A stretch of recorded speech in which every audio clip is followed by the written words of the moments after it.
और आज से बिहार विधानमंडल के सत्र की शुरुआत होने जा रही है। नई सरकार गठन के बाद ये पहला मौका होगा जब सत्र का पहला दिन चल रहा है, जो 5 दिसंबर तक चलेगा।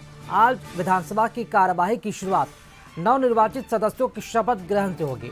अगले दिन यानी कि 2 दिसंबर को बिहार विधानसभा अध्यक्ष का चुनाव कराया जाएगा और 3 दिसंबर को बिहार विधानमंडल के विस्तारित भवन में सेंट्रल हॉल में बिहार विधानमंडल के दोनों सदन की संयुक्त बैठक होगी। राज्यपाल आरिफ मोहम्मद खान संयुक्त सत्र को संबोधित करेंगे। 4 दिसंबर को राज्यपाल के अभिभाषण पर धन्यवाद प्रस्ताव पेश किया जाएगा और 4 दिसंबर को ही नीतीश सरकार का फ्लोर टेस्ट भी होगा।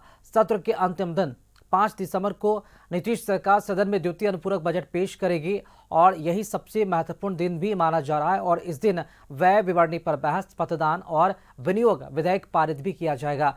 सत्र को देखते हुए विधानसभा को पूरी तरह से हाईटेक भी बनाया गया है। अब विधायक के सदन में सवाल पूछने और पूरक प्रश्न पूछने के लिए टैब का इस्तेमाल करेंगे। इसके लिए हर विधायक की सीट पर टैब लगाया गया है। इधर महागठबंधन की ओर से तेजस्वी यादव को विधायक दल का नेता चुना गया है। विपक्ष ने सरकार को घेरने के लिए पूरी रणनीति भी बना ली है। भ्रष्टाचार, कानून व्यवस्था और जनहित के मुद्दे पर विपक्ष के हमलावर रहने की उम्मीद है। नई सरकार के गठन के बाद आज से बिहार विधानसभा का शीतकालीन सत्र की शुरुआत हो रही है। 1 दिसंबर से 5 दिसंबर तक चलने वाला ये शीतकालीन सत्र बेहद अहम माना जा रहा है। इस बार जिस तरीके से एनडीए की प्रचंड जीत हुई है, ऐसे में पूरे 10 साल के बाद ये इस बार 200 के पार यानी कि 202 सीट एनडीए को मिला है।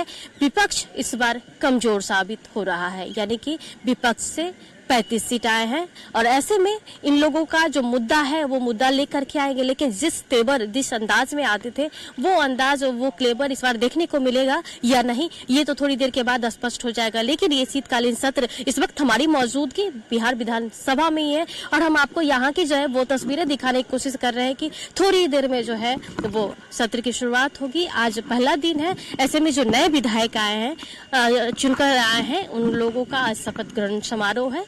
कल की बात कर ले तो कल जो स्पीकर है उनके नाम की घोषणा होगी और ये इस बार जो शीतकालीन सत्र की बात कर ले तो बिहार में नीतीश कुमार के नेतृत्व में एनडीए की नई सरकार का गठन के बाद जो है आज से बिहार विधानसभा का शीतकालीन सत्र शुरू होने जा रहा है। यह सत्र 5 दिसंबर तक चलेगा। इस दौरान 1 दिसंबर को यानी कि आज नए विधायक शपथ लेंगे। कल की बात करें, स्पीकर का चुनाव होगा। शीतकालीन सत्र के मद्देनजर राजधानी में चाक चौबंद पूरा व्यवस्था की गई है और विधानसभा के अंदर भी कहे तो चाक चौबंद की पूरी व्यवस्था की गई है। बिहार विधानसभा को हाईटेक बनाने के तहत सदन के हर सीट पर डिजिटल टैब लगाए गए हैं। इसके माध्यम से सदस्य को सदन की कार्रवाई से संबंधित जानकारी मिल सकेगी। सबसे बड़ी बात है कि उन अधिकारियों के मुताबिक बात करें तो आज से जो सदन शुरुआत हो रही है शीतकालीन सत्र की, यह व्यापक तकनीकी अपग्रेडेड किया गया है। कुछ बदलाव होगा। विधायक किस तरीके से नए चुनकर आएंगे, उनको कई सारी समस्याओं का सामना न करना पड़े, इसके लिए भी विशेष ख्याल रखा गया है। और अब देखिए कि जो फिलहाल जो बिहार विधानसभा के अंदर का जो माहौल है, जो तस्वीर है, वो देखिए कि किस तरीके से चाक चौबंद जो व्यवस्था है वो पूरी तरीके से जो वो कर दी गई है।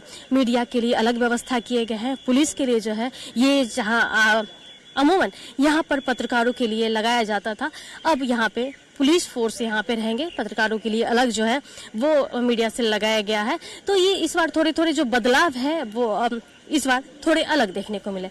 कैमरा पर्सन प्रदीप के साथ अंकिता सिंह, कशिश न्यूज, पटना। और चलिए इसी खबर पर अधिक जानकारी के साथ विशेष संवाददाता राजू रंजन इस वक्त हमारे साथ लाइव जुड़ रहे हैं। राजू जी, आज बिहार विधानमंडल के शीतकालीन सत्र की पहला दिन है नई सरकार गठन होने के बाद। किस तरह का जो माहौल है देखने को मिल रहा है? क्या विधायकों के आने का सिलसिला शुरू हो गया, चूंकि नवनिर्वाचित 243 विधायक आज शपथ लेंगे? जी देखिए राकेश, हम इस समय विधानसभा परिसर में ही हैं और ये 18वीं विधानसभा गठित हुई है। गठित होने के बाद पहली बार विधानसभा का सत्र शुरू होने जा रहा है और आज एक गहमा-गहमी है, पहला दिन है। 11 बजे से सत्र शुरू है। किस तरह की स्थिति है यह बताने की जरूरत नहीं है, तस्वीर ही अपने आप में बताएगा कि कैसी गहमा-गहमी है। विधायकों के आने का सिलसिला शुरू हो गया है। जल संसाधन मंत्री, संसदीय कार्य मंत्री विजय चौधरी आ चुके हैं, श्रवण कुमार ग्रामीण विकास मंत्री आ चुके हैं, गन्ना उद्योग मंत्री संजय पासवान आ चुके हैं और इसके अलावा और भी विधायक आते जा रहे हैं। और कहा जा सकता है कि ये एक तरह से आज ये जो आगाज हुआ है विधानसभा का, आज के दिन 243 विधायक को प्रोटेम स्पीकर जो हैं वो शपथ दिलाएंगे, यानी कि उन्हें शपथ दिलाया जाएगा। कल विधानसभा अध्यक्ष का चुनाव होना है और देखिए कि ये विधानसभा अध्यक्ष के चुनाव को देखते हुए कल का दिन है और परसों जो है संयुक्त अधिवेशन होगा, राज्यपाल के द्वारा अभिभाषण किया जाएगा और यह कोशिश होगी कि उसमें सरकार के जो 5 साल के क्रियाकलाप है और जो मंशा है वो दर्शाया जाए। 4 तारीख को फ्लोर टेस्ट एक नॉमिनल है, वैसा नहीं है कि फ्लोर टेस्ट में गहमागहमी रहेगी। 202 विधायकों के साथ सत्ता पक्ष यहाँ है तो उसको कहीं से फ्लोर टेस्ट की स्थिति नहीं बनेगी, लेकिन वो एक कोरम है, वो किया जाएगा। और अंत में 5 दिसंबर को अंतिम दिन आय व्यय यानी कि अनुपूरक बजट पेश किया जाएगा। और आपको मैं बता दूं कि मैं कोशिश कर रहा हूं कि कुछ विधायक आ रहे हैं तो उनसे भी बात कराऊं और कैमरामैन से कहेंगे कि जरा सा इधर आ जाए। और ये देखिए कि एक विधायक आए हुए हैं और वो पुष्प गुच्छ लेकर के आए हुए हैं, गुलदस्ता लेकर के आए हुए हैं और एक इनका क्या है, इनसे ही बात करते हैं। बुके किसके लिए लिया है? आदरणीय मुख्यमंत्री नीतीश जी के लिए। नीतीश जी के लिए। और चलिए, क्या ये बुके लेके पहुंचे हुए हैं? तो बुके तो अनिवार्य है कि नीतीश जी के नेतृत्व में, उनका सक्षम नेतृत्व के कारण ही आज हम लोग, जनता ने उन पर भरोसा दिया और हम लोग को विधानसभा में भेजा, तो यह तो बुके बनता ही है। अच्छा, क्या लग रहा है कि जो विपक्ष इतने बुरी तरह से हारा? अरे अच्छा, एक बात बताइए ना, जिस 18 तारीख को ओथ लेना था तो इस बड़बोलापन का परिणाम यही होता है। जनता, अरे एक दिन में क्या अंतर होने वाला है कि आप 18 तारीख को ओथ लेंगे, क्या बतलाना मैसेज देना चाहते थे? अरे आपको नहीं समझ आ रही थी कि आप हार रहे हैं? और अगर नहीं समझ आती है तो ऐसे नेतृत्व मत कीजिए, छोड़ दीजिए विपक्ष को, जान छोड़ दीजिए आप।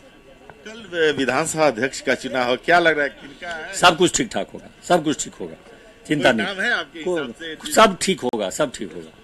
तो ये विधायक थे जो कि गुच्छा पुष्प का गुच्छ लेकर के आए हैं और सीएम को देंगे और उनको समर्पित करेंगे। और उनके नेतृत्व में जिस तरह से बिहार में एनडीए बम्पर वोट से जीती है, माने उनके विधायकों की संख्या 202 हो गई है, तो वो दर्शा रही है। राकेश जी, राजू जी, क्या लगता है कि चुनौती होगी सत्ता पक्ष के लिए, क्योंकि कई सारे विधेयक भी पास कराने होंगे? हालांकि अगर बात की जाए तो हर बार सदन कहीं न कहीं हंगामेदार भी होता है क्योंकि विपक्ष की संख्या कुछ ज़्यादा होती है, लेकिन इस बार विपक्ष जो कि संख्या बल में कम है, तो क्या ये माना जाए कि सरकार कोई भी विधेयक पास कराती है या फिर किसी भी मुद्दे पर अगर चर्चा या सार्थक बहस होता है तो विपक्षी पार्टियों को विश्वास में लेकर ही किसी विधेयक को पास कराया जाएगा? क्योंकि विपक्ष को थोड़ा सा यहाँ पर महत्व भी देना जरूरी बन जाता है, क्योंकि विपक्ष इस बार एक तरह से देखा जाए तो संख्या बल उनका कमजोर है। जी देखिए राकेश, इस बार के 5 दिनों के विधानसभा के सत्र में कोई विधेयक नहीं आना है और विधेयक तो पास जब होगा उस समय चर्चा होगी ही, विपक्ष अपना काम करेगा, उसका विरोध करेगा, उसमें संशोधन लाएगा।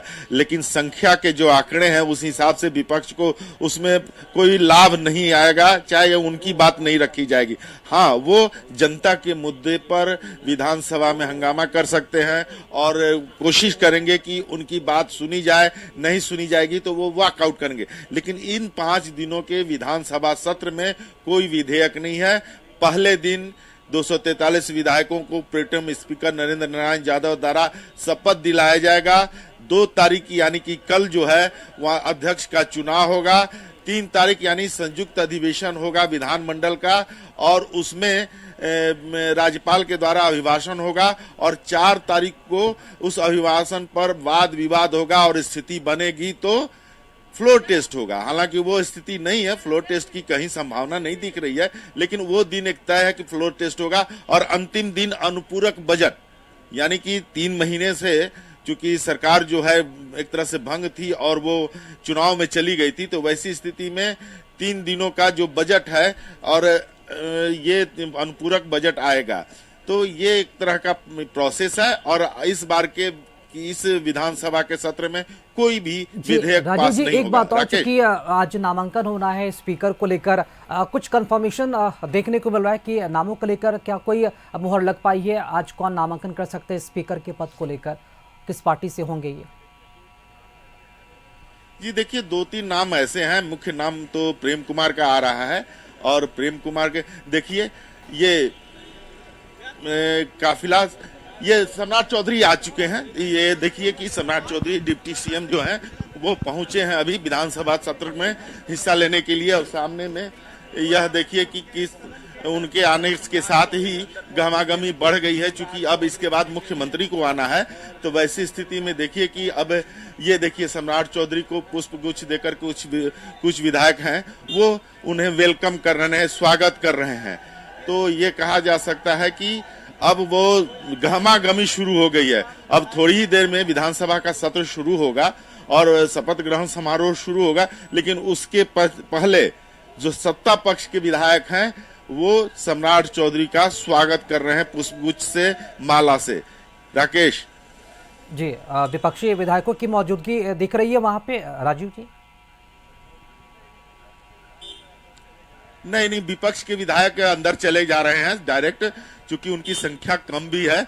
और अब चूंकि तेजस्वी यादव अभी तक पहुंचे नहीं है, अगर तेजस्वी यादव शायद पहुंचेंगे तो विपक्ष के विधायक के यहाँ नजर आएंगे। अभी फिलहाल विपक्ष के विधायक जो हैं वो अंदर चले गए हैं। राकेश जी, इस बार राजीव जी कैसे नवनिर्वाचित चेहरे भी होंगे जो पहली बार जनता ने उन्हें बिहार विधानसभा भेज रहे हैं, उनके लिए आज बिल्कुल उनके लिए नया अनुभव होगा राजीव जी।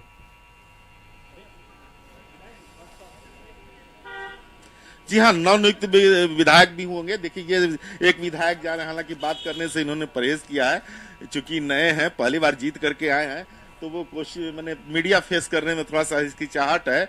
और नए विधायक तो आएंगे ही, चूंकि बहुत सारे विधायक नए चुने गए हैं। और मैं कोशिश करूंगा कि एक और विधायक यहाँ पहुंचे हैं और उनसे बात करने की कोशिश करता हूँ। बसपा के एकमात्र विधायक जो रामगढ़ से जीते हैं, पहली बार जीते हैं। सर आप भी देखिए खबर आप कहीं जा सकते हैं, बसपा चिराग ने कहा संपर्क में है सारी कोरी अफवाहें हैं, और आपके सामने में देख रहे हैं नीला गमछा और बीएसपी का लिखा हुआ पट्टा मेरे गले में। 5 साल रहिएगा बीएसपी में? 5 साल नहीं, रामगढ़ के विकास के लिए 20-25 साल अभी कोई रोकने वाला नहीं। पिछले बार जो जीत कर आए थे बसपा से, वो जदयू में शामिल हो गए थे।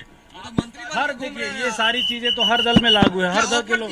सिर्फ आपको सिर्फ बीएसपी बसपा के विधायक एकमात्र विधायक जीते हैं, और वो उनको मीडिया वाले घेर के ये पूछ रहे हैं कि क्या बसपा में वो लगातार रहेंगे। क्योंकि पिछली बार जो जमा खान जीते थे बसपा के टिकट पर, तो वो बाद में जदयू में शामिल होकर के अभी यहाँ बिहार सरकार में लगातार मंत्री भी बन रहे हैं। राकेश जी, चलिए बहुत शुक्रिया राजू, इस पूरे सत्र के दौरान आप नजर बना रखे। फिर जुड़ेंगे आपसे। फिलहाल अभी की अपडेट देने के लिए आपका बहुत बहुत शुक्रिया।